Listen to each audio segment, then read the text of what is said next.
I'd like to introduce a very, very exceptional talk. Jamie, I've known for quite some time through various parts of industry. I asked him, he was one of the very first people I approached to submit a talk, and he said to me, "What on?" And I said, "On memes. Have you got any great memes we can talk about?" And he duly obliged. He's lined up, I think, about 175 pages worth of memes and 1 page on WannaCry. Yeah. I don't know if anyone's heard of WannaCry. Does anyone heard of WannaCry? Yeah. Anyone sinkholes? Anyone?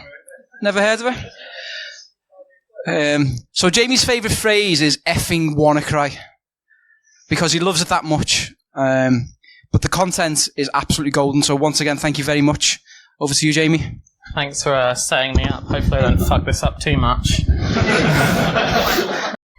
I'm going to be talking... Oh, shit. I'm going to be talking about WannaCry and kind of what happened. Oh, can I not have these pictures, please? So that's kind of what the big no camera thing was about. Sorry. Sorry, no, me too. Okay, so... that's not too bad. Okay, so... Who am I? Why the fuck am I talking? Why isn't Marcus here? He's on holiday in America. Yeah. So, during WannaCry, I was just an analyst. Post-arrest, I became the head of Threat Intel. Conveniently, yes. A lot of people probably don't know who I am, why I'm here, blah, blah, blah. I worked with him for 9 months before WannaCry on other bits and pieces, some cybercrime stuff, Mirai, other bullshit. And then during WannaCry, it was me and Marcus who were kind of responsible for running it, liaising with law enforcement, intelligence community, certs, everyone, and their mothers. By, day I work in Threat Intel, but by night I'm a drunk shit poster. Okay, so...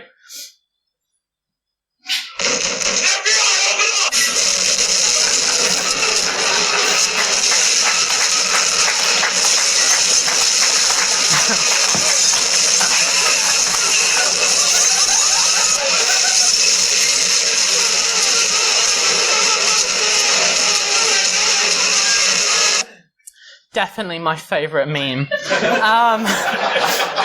So I was in Vegas the day before the arrest. This is what the villa we were staying at looked like. Can confirm. All right. So me and him gave a talk 2 years ago at a conference called Cyberhagen. We're kind of talking about bits and pieces, but so yeah, we're like, we're not going to talk about this stuff, and we kind of went through it, but I don't think we told the right story at the time. But also, I'm taking this slide, and there's one other thing I'm not going to be talking about. It's hard to talk about WannaCry without talking about Marcus, so I'll definitely be talking about him and, the awesome work we did during that time. But, his legal case is very much something I won't be discussing. No questions at all on that, please. So, I figured maybe some people actually didn't know what happened, so I built a kind of shit timeline. So Microsoft released a patch for this thing, and then it got leaked kind of a month later. The background on that, allegedly, is that the NSA tipped off Microsoft, but who knows. 12th of May, that great day where everything blew up, and then 3 days later when XP got the patch. So I started this talk off with a lot of memes. But I want to set the context. So for the next 50 or so slides, there's a lot. I'm basically talking about the most stressful 2 weeks of our lives. It was shit. I also wouldn't go back and change anything because it was awesome, but I wouldn't do it again. So what you're looking at here is virus total intelligence. This is kind of what the industry used for tracking samples. So, I've got a laser.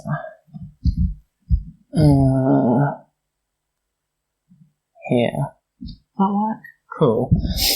So, here is the first submission date, which is when the sample first appeared on VirusTotal. And you can see, 732, 731 is when stuff started appearing. Most of this is from, API-driven stuff. So, if you, get a snake oil vendor and they're put our box on your network. That box is probably uploading all your shit to VT. Name. No. All of them. So, yeah, sometimes it's really useful, and sometimes it's like, oh, now I can read all your internal emails, cheers. So during the next kind of 8 hours, WannaCry spread around the internet, fucking everything up. No one knew the true impact. Some people on Twitter were like, this doesn't look good, maybe we should care about this. And we just registered domain names because it looked fucking cool. So we'd want to see what was calling out to those domain names. So that's what happened in this case. At 3:05, Kevin Beaumont, or Gossy the Dog, posted a thread on CISP. Does anyone here know what CISP is? Oh wow, that's like more than one. Okay, so NCSE are great, but CISP is a bit trash at times. But during WannaCry, it was awesome. We were able to coordinate with like everyone in the UK about this thing. It was really cool. Also, as a side note, if you ever deal with logging systems or incidents, centralize on a time zone, because otherwise you're in a world of pain. We now use UTC for everything, but during this incident we did not, and it was painful. Here's WannaCry somewhere it shouldn't be. I think this is an ATM, but I'm not sure because there's like some weird shit on it. The left is definitely an ATM, and then on the right, that's a German train station.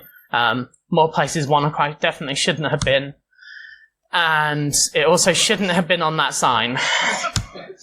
Now, I really struggled to find pictures of it in like hospitals and stuff. But this one seems to be legit. And it's a picture of it in a radiology department, I think. Not great. I went searching on Twitter and found these really good tweets just about the impact it was having. They're basically saying, don't come in. It's like useless. This Reddit post was awesome. So me and Marcus didn't really care.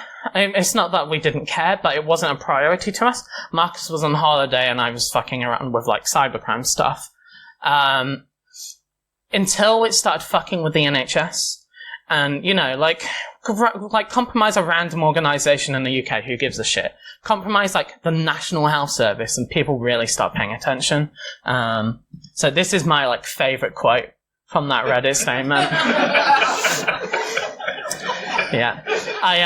When I was speaking to UK like intelligence community, I definitely sent them that a few times.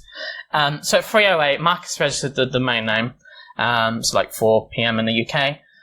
It's important to note, at this point it was telemetry only. We didn't know it was a kill switch. We just wanted to know where this was coming from. He didn't actually have a look at the sample either. He just saw the domain and was like, I need to get to this, which is what we would do today as well. So for the next couple of hours, Marcus kind of worked independently verifying what he was seeing and the data. We had quite a big like disconnect. It wasn't uncommon for like one of us to be working on something and the other one to be working on something else totally separately. So it wasn't until I got a phone call from someone at the UK NCSE saying, did you know Marcus has the domain name and he's working on a pew-pew map? I was like, that's fucking awesome. Literally the first thing he did was a pew-pew map. We didn't know what the hell to do. So we just tweeted because it was awesome. We had the domain name. We're not an AV vendor. We don't have to deploy patches or push out signatures. So let's just shitpost instead. It was a massive SMB worm spreading around the internet. It was pretty bad and pretty scary as well. So I managed to find some really old conversations between me and Marcus. And so in this case, he's asking me to check the sample to see if there's anything in there that's special. That's because a lot of the cybercrime stuff we monitor uses a DGA or a domain generation algorithm, and that means it would rotate out the domains very regularly. So some DGAs you have to register something like every 3 days, and you might need 10 or 15 domains every 3 days just to have full visibility. It sucks. So 6:28 p.m. I was like, I think we can stop this. We'd already stopped it by registering the domain and having it resolve. We didn't really know what was going on. So this is what I was looking at when Marcus asked me to look at it. And this is very, very, very, very, very simple. Apart from when the fate of the NHS and you've got the government on the other side of the phone going, what's going on? Normally you expect the government to be giving you the answers. In this case, it was us giving the government the answers. It was shit. Of course that doesn't work. So here's kind of the biggest function, the main super really important function, and it basically just opens a website. What is really annoying though is, see, it returns a void, but if you read the docs, it actually only returns null if it was unable to make the connection. If it can make the connection, it returns a handle. So here's kind of what it looks like. Basically, you've got a buffer, copy the URL into the buffer, you create a new internet session, and then you take your internet session, the URL, and some stupid flags, because Microsoft. And then if there's a handle, you close your handles because you don't want a handle leak, and then you just return 0. But if there was null, it would do this service shit, which would blow up. So at this point, me and Marcus were not arguing, but we were have we fixed it? Have we not? Arguing over the output of this IDA output, because neither of us could really concentrate. IDA sucks at the best of times. So yeah, I didn't do a good job at communicating this with Marcus. Our priorities though were on point. So I was on the phone to someone at the NCSE and they were like, what's going on? I was like, I'll walk and talk. Starbucks closes in 12 minutes. So it's going to be a really long night. Fuck you, I'm going to Starbucks. No one knew what was going on, like I said. The NSA, the Sky News were calling this a NSA backdoor, as if it's that easy. And all we were seeing was, the media, Twitter, and our, the fucking pew-pew map just lighting up. And so each one of these represents a prevented infection. Yeah, we were just we need to keep this up. Oh, a blank slide. Oh, no. Here we go. I've been shaved down the front because they were going to open me up, nil by mouth, since this morning. And then at 1:30, the surgeon turned up and said, unfortunately, we've been hacked and there's nothing we can do. We can't operate on you today. They are a bunch of cowards sitting behind their screens trying to disturb people's lives. I had a lady today who had a severe back pain, which potentially could paralyze her down below her head. We had to divert her to other hospitals. I really like the scary music that they put with this. Significant issues with our IT systems. We can't access any patient records, results, prescription requests. So we're here, the surgery is open, but we've got very limited services that we can provide for people. Fuck. Patient summary, some paper notes. So much for the MacBook having enough battery to do a presentation. Yeah. I mean, at least it told me instead of just turning off, because that would be a pretty nice thing. Oh, and I've killed my mic. Yeah, this is all part of it. And I broke my mic. Please don't tangle. Apologies for your ears. Let's fix that first.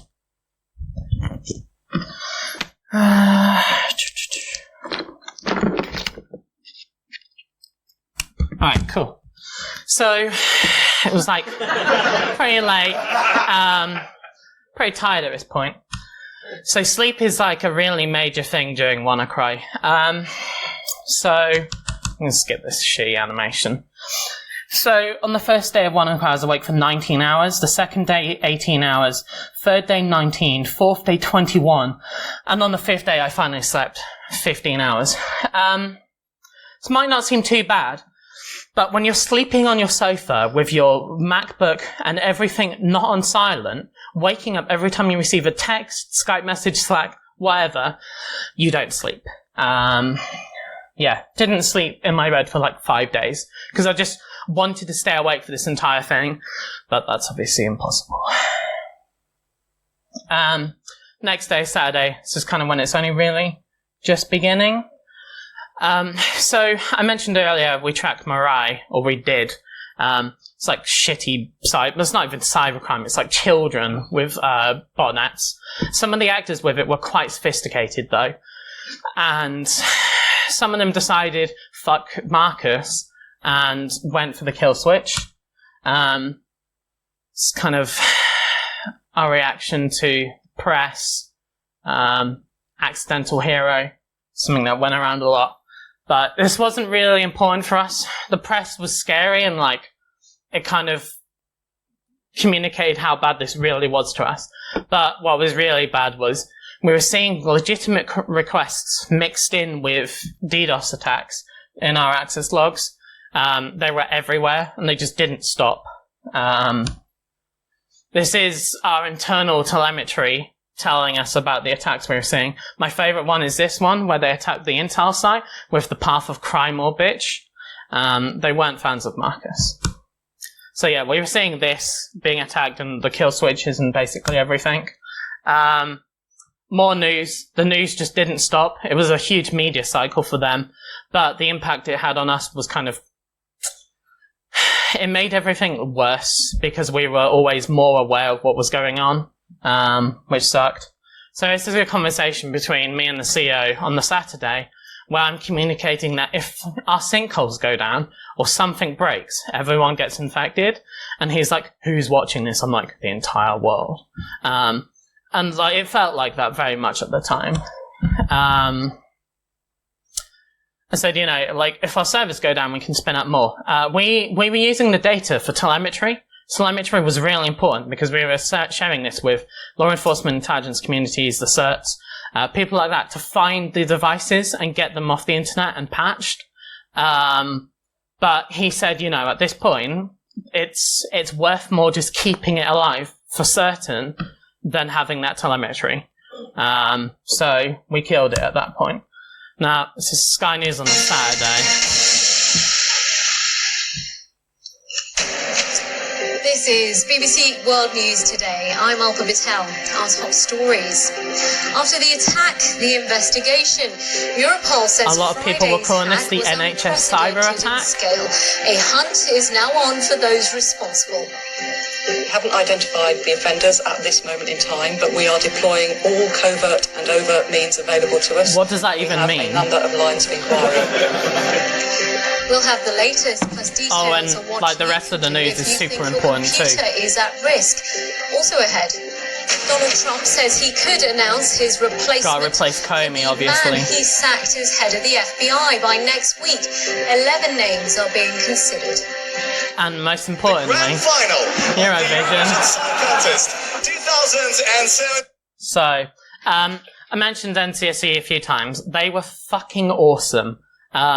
They were doing welfare checks for me and Marcus, ringing us up, making sure we hadn't jumped off the roofs of where we lived, making sure we're okay, offering us support. They were really good.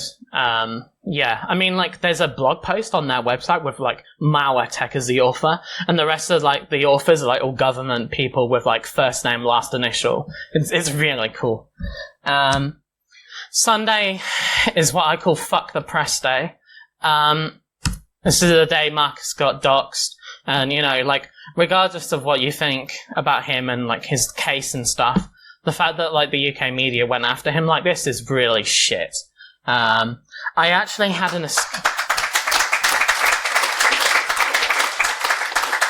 so I luckily didn't get wrecked by the media, but I had an escape route.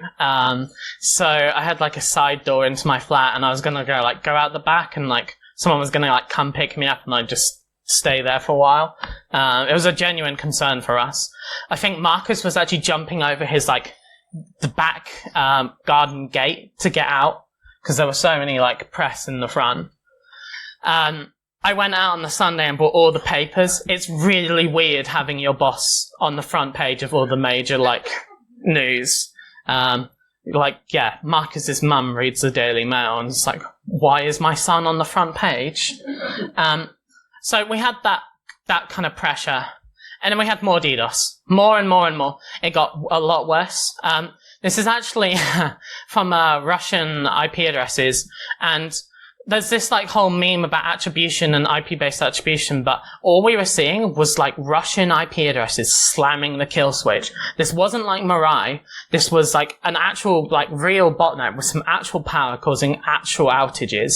I don't think there were too many issues, but we were seeing like actual sinkholes go down, and we just kept replacing them. It was like whack-a-mole. We weren't sleeping. We were just watching this shit happen in real time. More DDoS.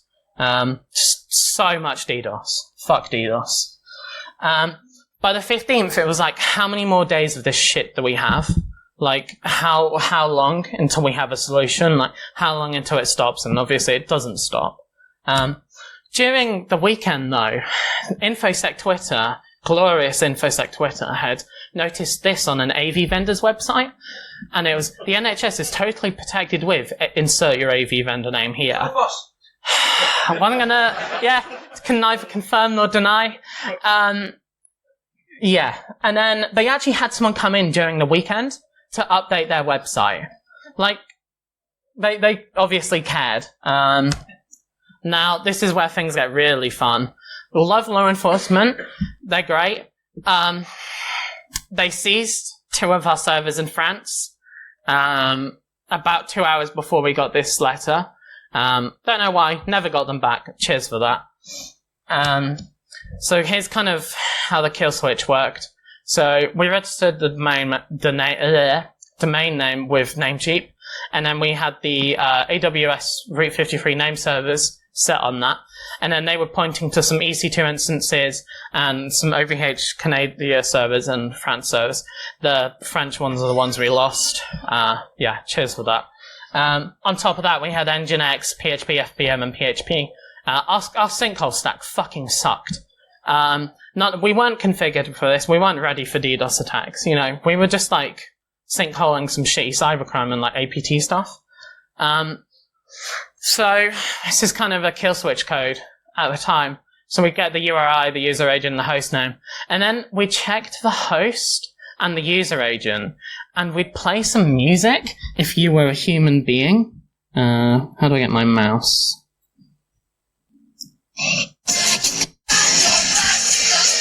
So we had this playing in the background while intelligence agencies were investigating the sinkhole. So they'd see the malware, go to the kill switch, be like, what the hell is this? Why is it playing this music? Oh, maybe the actors are into this. Marcus did that. It was fucking great.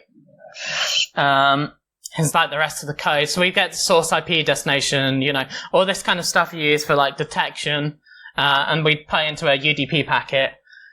And then we'd send it to a sinkhole. And we'd respond with this kind of sinkhole tech where the bot's party harder and the researcher's harder. Found that out in Vegas. So on the 15th, we were getting sick of DDoS. And we'd already kind of spoken to the CEO about losing telemetry over kind of keeping this up. How many people in the room do you think could keep a website up, a static website up against no matter what 100% of the time? Okay, I'm glad no one put their hands up, because I still don't think I can do it. So to this day, we're still with Cloudflare. We're on their enterprise plan for free, enterprise registrar. They are awesome. We wouldn't be sleeping without them. They actually developed some custom software to ship logs from their end to us in real time while the incident was ongoing. They didn't have this. They wrote it for us. We used it for 1.5 years until they developed it into an actual product, and now we use the real, good version. But yeah, like, huge props to those guys. Now, at this point, everything's kind of a blur. I've not really spoken about WannaCry for like 2 years. So when Brian was like, you could talk about WannaCry, I was like, really? So I had to like go fishing out of everywhere. I actually spent like 4 hours one night trying to find my old Twitter logs Couldn't find them, which is probably a good thing.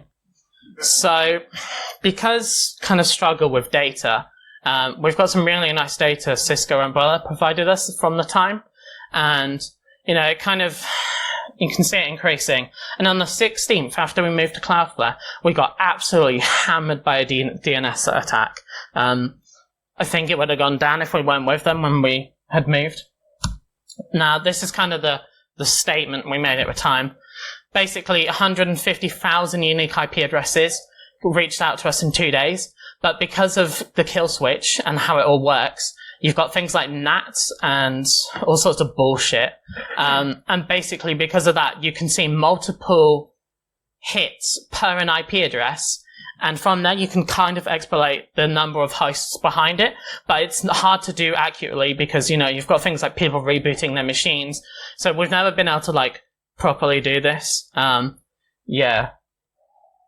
Here's, that works. So here's kind of first day. It's not too bad, none just spikes. Still have no idea why it spiked. It's the first day as well. We had some issues with our kind of telemetry. So although this sinkhole stayed up, the C++ infection processor we had at the time didn't. And so that crashed, which meant we lost data because there was no kind of buffer.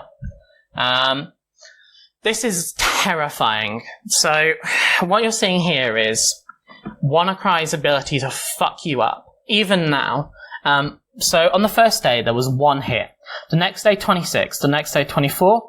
Day after that, 41. 22, 17, 20. 15,000 hits suddenly. If any of those fail, that machine gets infected. It's horrendous. And this is still a valid issue today. We keep it up. We see millions of requests a month. Too many. It's pretty bad. Another thing that happened, Marcus got free pizza, obviously. And Vice obviously wrote about that. He actually didn't get to use it that much. It's kind of a shame. I actually started #pizza for 2sec for you. It didn't really work. Some people made pizza memes as well, and they were terrible, but at least people were making memes to support the effort. It didn't work. So this is why I get the phone call about his arrest. So me and Marcus were out in Vegas, allegedly for DEF CON and Black Hat, but I was just getting smashed. So I was flying out the day after Marcus, so I get a phone call. CEO's like, I'm with the FBI. Can you remove Marcus's WannaCry kill switch access? I'm like, what the fuck? Why would I need to do that? It's like, oh yeah, he's been arrested. The fuck? So because we had to move his access, a lot of kind of the graphs and stuff were all tied to him. And so when we moved his access, the graphs went dead. And so I had to time this with the indictments coming out so that people didn't start freaking out over the kill switch going down. And I had to tweet, saying, yeah, it's because of this, not because it's dead. What's really, really, really weird, North Korea tried to move some Bitcoin the night he was arrested. I have no idea what that was about, but I'm pretty sure it's just coincidence. So yeah, Mark is still banned. Don't really know who's responsible for keeping him banned. I guess it's me. Yeah, maybe the FBI would arrest me if I gave him access. National Audit Office in the UK did an audit into WannaCry. This is pretty awesome. So 34 trusts were infected. 46 weren't, but were reporting disruption. This is because of things like shutting down their systems because they're worried, or maybe shared systems that had gone down or were infected. There were 21 trusts that tried to call out to the kill switch, but weren't locked. As far as I know, these are 21 trusts that weren't infected because of the kill switch, which is pretty fucking cool. 603 kind of NHS things, 595 GPs. No NHS organisation paid the ransom, thank fuck for that. So 19,000 appointments cancelled. What's really cool is, although we weren't actually name-checked, we kind of were name-checked in an official government report talking about the kill switch, which was cool. Notice the date on this. This is from this month. Idiots are still trying to take down the kill switch. Like, actual government employees see it and like, kill it. It's bad guy infrastructure. People need to change the way they think about infrastructure and IOCs. We had major issues with the kill switch domain because people just spread IOCs and it's like blacklist that. Don't want to say how many things were probably impacted by that. That's probably quite a few. Now, earlier this week, otherwise known as Fuck Verizon, I woke up Tuesday and the internet was kind of not working. And I noticed someone from Cloudflare was like, hi, does anyone know anyone on AS, blah, blah, blah. It's like, why? And I noticed there's a root leak coming from their network, and obviously us being with Cloudflare, this was kind of worrying. So, the above graph is what, this is what Cloudflare's global traffic looked like, and at the bottom, this is what we saw. And we compared this to the week before, and it doesn't look like we're impacted. Basically, the IP addresses that they root leaked, or the prefixes, didn't include the kill switch IP, so we got quite lucky there. If they'd fucked this up, though, 222,000 requests came in during that outage. So that's potentially 222,000 unique machines that would have been affected. 37,000 unique IP addresses in that time. It's pretty bad. We learned a lot of lessons from this. So we assume people will fuck things up, systems will fuck things up, law enforcement will attack us, like everyone's going to attack us. We know we have to scale everything infinitely. You know, like PHP isn't going to work at this scale. We need like something reliable. Learning to communicate and running incidents. Me and Marcus had never run an incident before. We'd never done incident response. We'd never done anything of this scale. So learning to communicate. Also, learning to like rotate your people out and making sure that there's like enough info there that you can swap someone out at any time. Like, if me and Marcus had died, I don't know who would have taken this over. Like, hopefully NCSC or someone. In the 5 days of WannaCry, I did 92 hours of work. It's not fun. Wouldn't recommend. So what are we doing now? This is our infrastructure now. We wrote our own kill switch stack, which is like Go microservices, and then we encode that data, send it to another thing, and we put Kafka everywhere. Now this means that all of this shit here can die, and it's fine. We'll still have the data. Kafka's fucking awesome. If you have any real-time systems, I'd recommend putting Kafka somewhere in between. Here's what we're working on now. This is victim notification, and we're kind of trying to notify all the victims of WannaCry and all the other botnets we track, and we do this for free. We kind of realized post-WannaCry that monetizing victim data is not right, and vendors shouldn't be doing it. Fuck them if they're doing it.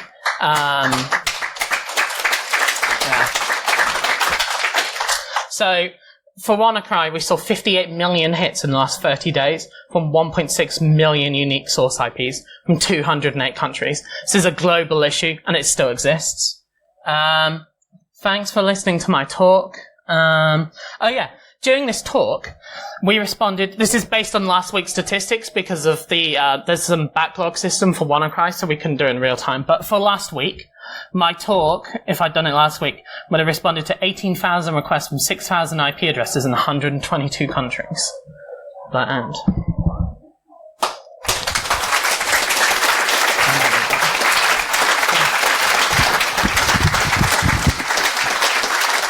Thank you very much, Jamie. You're going to stay there for a couple of minutes because I'm going to guess that there's a few questions. So, first of all... Oh, someone's saying no. Right, okay. Bye. just give me 1 minute with Jamie. I personally want to pass on thanks because I think everybody in this room has got some thanks to pass on to you for the work that you've done the past couple of years. So if you see Jamie tonight, he likes Diet Coke and vodka. Just make sure his arms are full of Diet Coke and vodka. Thank you, Jamie.